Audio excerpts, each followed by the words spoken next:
नमस्कार दोस्तों। राजनीतिक अनावरण ओढ़कर बैठे कुछ खालिस्तानी कनाडा में ये सोचते हैं कि वो भारत के ऊपर दबाव बना सकते हैं। उन्हें यह लगता है कि वो कनाडा के प्रधानमंत्री से कुछ बुलवाएंगे तो प्रधानमंत्री मोदी झुक जाएंगे और कनाडा का जो खालिस्तानी एजेंडा है वो सक्सेसफुल हो जाएगा। लेकिन ऐसा नहीं होता है, क्योंकि प्रधानमंत्री जाने जाते हैं ठंडा करके खाने के लिए। वो कभी भी गरम गरम खाकर अपने मुंह में छाले नहीं डालते।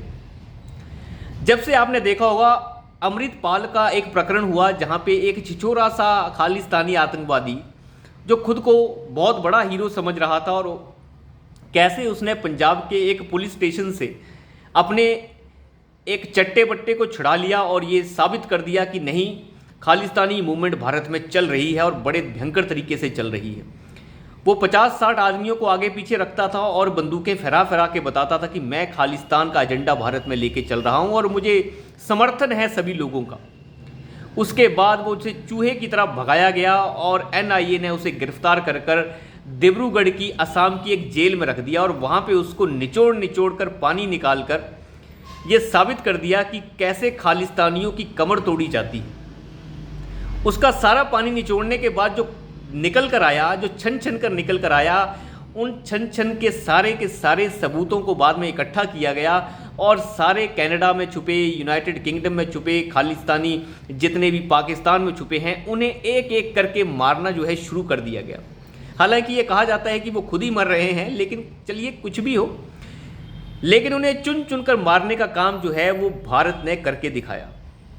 इससे पहले ये बिल्कुल नॉर्मल सा लगता था कि भारत ये समझ लेता था ठीक है खालिस्तानी गतिविधियां हो रही हैं, लेकिन अपना विरोध जताता था और बात खत्म हो जाती थी। लेकिन अब भारत ने ये सोच लिया कि अब विरोध नहीं जताया जाएगा, मामले को ही निपटा दिया जाएगा। इसके बाद से ये सारे खालिस्तानी इतने परेशान हो गए, इन्हें लगा कि हमारा जो निपटारा है बड़े ही आसान तरीके से हो रहा है कि हमें तो कोई पूछ ही नहीं रहा, चाहे वो निज्जर की हत्या हो चाहे किसी और की।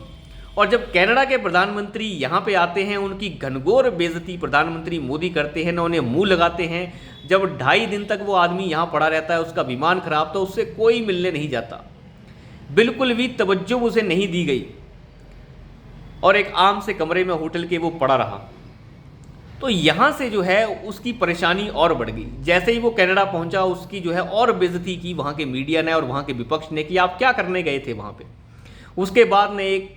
उसके बाद उसने एक नया एजेंडा निकाल लिया कि निज्जर की हत्या जो है वो भारत के द्वारा करवाई गई है और कनाडा के किसी नागरिक की हत्या हम यहाँ होने देंगे, ये हम बर्दाश्त नहीं करेंगे।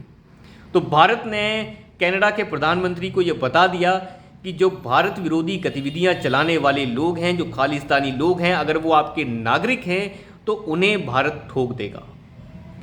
और ये कनाडा को अच्छे तरीके से समझ आ गया कि भारत जो है ये करने में सक्षम है।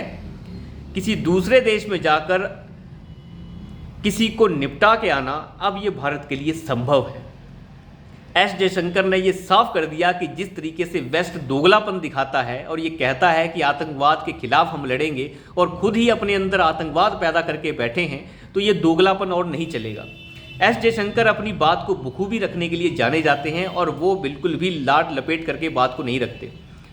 जिस तरीके से कनाडा को हमने ये लोगों को एहसास दिलाया कि कनाडा जो है वो आतंकवादियों को पोषण करने का एक जरिया बन गया है, तो पूरी दुनिया को ये समझ में आ गया कि इन लोगों के साथ खड़े होने का कोई फ़ायदा नहीं, चाहे वो ऑस्ट्रेलिया हो चाहे वो रशिया हो। रशिया ने तो साफ कर दिया है, लेकिन अमेरिका जिस तरीके से जो थोड़ा बहुत साथ दे भी रहा था, उस कनाडा को भी अब ये समझ आ गया कि अमेरिका उसका साथ नहीं देने वाला है।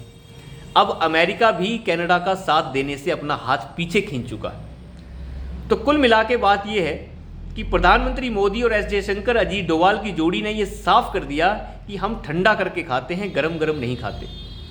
खालिस्तानियों को यह एहसास हो गया है कि उनका जो एजेंडा है ये कब खत्म हो जाएगा उन्हें पता भी नहीं चलेगा, कब किसको निपटा दिया जाएगा ये उन्हें एहसास भी नहीं हो रहा है कि ये चल क्या रहा है। उन्हें पता ही नहीं चल रहा कि उनके साथी कब खत्म हो रहे हैं। और खबर ये फैला दी जा रही है कि ये गैंग वॉर के जरिए की वजह से या गैंग वॉर की वजह से मारे जा रहे हैं। लेकिन ये गैंग वॉर हो या चाहे कुछ और हो, मामला ये है कि भारत विरोधियों को निपटाना भारत की प्रथम प्राथमिकता है और भारत की सरकार उसमें बिल्कुल प्रतिबद्ध है और ये काम होकर रहेगा। और इसके लिए कोई किसी तरीके का सरकार ने अभी तक जो है स्टैंड ऑफिशियल लिया नहीं है कि प्रधानमंत्री मोदी इस पे कुछ बोले या अमित शाह कुछ बोले। सारे काम जो है मिनिस्टर्स कर रहे हैं अपने लेवल के ऊपर, कोई लार लपेट नहीं है काम में, न कोई बकवास है न कोई बात है। और आप ये देखिए कि कनाडा का प्रधानमंत्री संसद में खड़े होकर कह रहा है, अपनी संसद में खड़े होकर ये कह रहा है कि भारत जो है हमारे नागरिकों को भी यहाँ पे आके मार रहा है। आप समझने की कोशिश कीजिए कि कोई प्रधानमंत्री इस तरीके की बात करता है, अच्छे से पता है उसे। लेकिन दिक्कत यह है कि जस्टिन ट्रूडो जो कनाडा के प्रधानमंत्री हैं, उनकी सरकार जो है खालिस्तानियों के समर्थन की अनुकंपा से चल रही है। इसीलिए उन्हें डर है कि कहीं खालिस्तान समर्थन उनसे चला गया तो उनकी सरकार गिर जाएगी। लगभग 20-22 सांसद तो खालिस्तानियों के ही हैं वहाँ पे, जो जिनके समर्थन से सरकार चलती है। लेकिन ऐसा होता नहीं, वो ज़्यादा दिन तक चीज़ें चल नहीं पाती हैं। कनाडा की आबादी लगभग 4 करोड़ के आसपास है, 3.25 करोड़ के आसपास। बाकी जो जनता कनाडा की है वो क्या झक मार के बैठी रहेगी, वो क्या नपुंसक है? जब उन्हें एहसास होगा कि कनाडा के संसाधनों के ऊपर किसी और कौम का कब्जा होता जा रहा है, तो जिस दिन वो बगावत पे आएगी उस दिन जो है बड़ी दिक्कत हो जाएगी। और मैं इस चीज़ को हमेशा कहता रहता हूँ कि जब किसी देश की कौम अगर खड़ी हो जाती है अपने देश के संसाधनों को बचाने के लिए दूसरों के कब्जे से, तो फिर बड़ी ज़्यादा दिक्कत हो जाती है। और ये दिक्कत भारतीयों को भी आ सकती है, क्योंकि आप कभी भी किसी देश के ऊपर अगर हावी होने लग जाएंगे, रहना उद्योग करना बड़ी अच्छी बात है, लेकिन अगर आप वहाँ की राजनीतिक और साथ ही साथ वहाँ पे जो पूरी की पूरी सांस्कृतिक विरासत है उसके ऊपर अगर आप हावी होने लग जाएंगे, तो फिर उस देश की जो पूरी की पूरी साख है वही दांव पे लग जाती है। और ये कभी भी लोग होने नहीं देते। तो इस चीज़ से भी लोगों को थोड़ा सा डरना चाहिए। और वहाँ पे जो स्पेशली खालिस्तानी रह रहे हैं उन लोगों का बायकॉट जो है वहाँ के दूसरे जो भारतीय समुदाय है उन्हें करना चाहिए। ऐसे लोगों से दूरी बनाए रखना ज़रूरी है, क्योंकि इनका तो कुछ पता नहीं सुबह गोली लग जाए। लेकिन ये दूसरे जो अच्छे भारतीय वहाँ पे काम कर रहे हैं उनके लिए खतरा पैदा कर रहे हैं। भारत की सरकार इन्हें निपटाने का पूरा इंतज़ाम कर चुकी है और ये बिल्कुल तय है। अमृतपाल की गिरफ्तारी के बाद सारे प्लान्स बन चुके हैं और ये पता लगा लिया गया है उसे निचोड़ के कि पूरा का पूरा सिस्टम क्या है वो बताओ। अब सिस्टम समझ में आ चुका है, अब एक्शन शुरू हो चुका है। तो अभी के लिए इतना ही, धन्यवाद।